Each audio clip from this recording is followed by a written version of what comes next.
ल हेर्नु साथीहरु पहिलेदेखि मैले तयार गरेर त राखेको छु तपाईलाई हैन अलि भिडियो चाहिँ अलि लामो हुन्छ भनेर चाहिँ मैले यो चाहिँ south Indian dish masala dosa butter मसाला डोसाको अर्डर आएको थियो अनि मैले त्यही तपाईहरुलाई चाहिँ यो टिकटक मार्फत चाहिँ तपाईलाई देखाउँछु भनेर चाहिँ मैले सोचेको थिए है र कस्तो लाग्छ जस्तो पनि लाग्छ तपाईहरुलाई लाइक कमेन्ट गर्नु होला है अनि के रे यसरी बनाउन सकिन्छ हेर्नु पहिलेदेखि मैले आटा सबै मैले पिसेर राखेको थिए खाली घुमाएर तपाईलाई देखाएको छु है मसला पनि पहिलेदेखि मैले बनाएर राखेको थिए खाली घुमाउने कार्यक्रम मात्र चाहिँ अहिले तपाईहरुलाई देखाएको छु र यो घिउ यो बटरलाई हेर्नुस् ल बटर यसरी हाल्ने यो मैले पगालेर राख्छु किन भन्दा यहाँको हाम्रो इन्डियन नेपाली बटर अर्कै हुन्छ यहाँ अफ्रिकाको बटर चाहिँ अझै अर्कै हुन्छ के त्यसैले यो पगालेर राखिरहेको हुन्छ ठ्याक्क चाहिँ चुहाउन पनि सजिलो हुन्छ त्यसमा चाहिँ यसरी लगाए मैले अब चाहिँ हेर्नुस् के रे नजिक लिएर जाँदै छु तपाईलाई देखाउन हेर्नुस् है ल हेर्नुस् यो मसला हो ल हेर्नुस् यो मसला फेरि म यता जाँदै छु यो ओनियन काटेको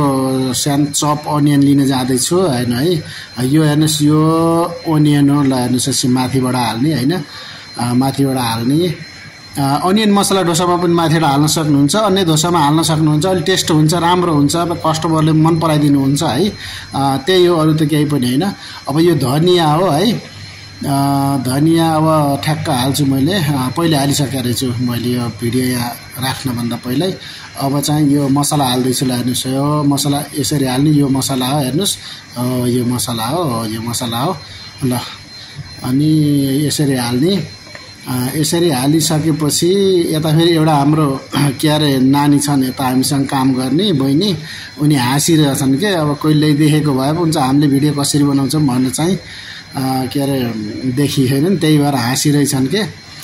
अनि मैले उसलाई जिस्काएको पनि छु डान्स गरेर है अब चाहिँ हेर्नुस् है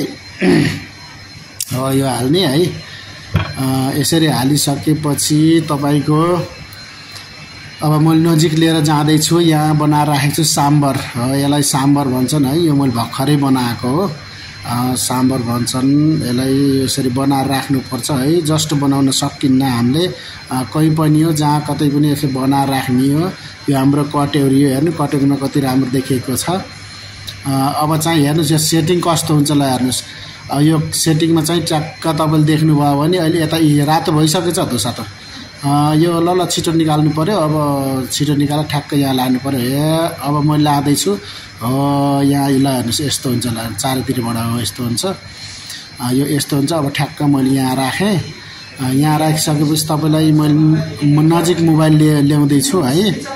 नजिक मोबाइल लिएर देखाउँदै छु ल हेर्नुस् कति राम्रो भयो कति डिजाइनको भयो है राम्रो देखिएको छ नि ल हेर्नुस् राम्रो देखिएको छ नि त्यसैले चाहिँ यस्तो राम्रो देखियो ल हुन्छ हस् त।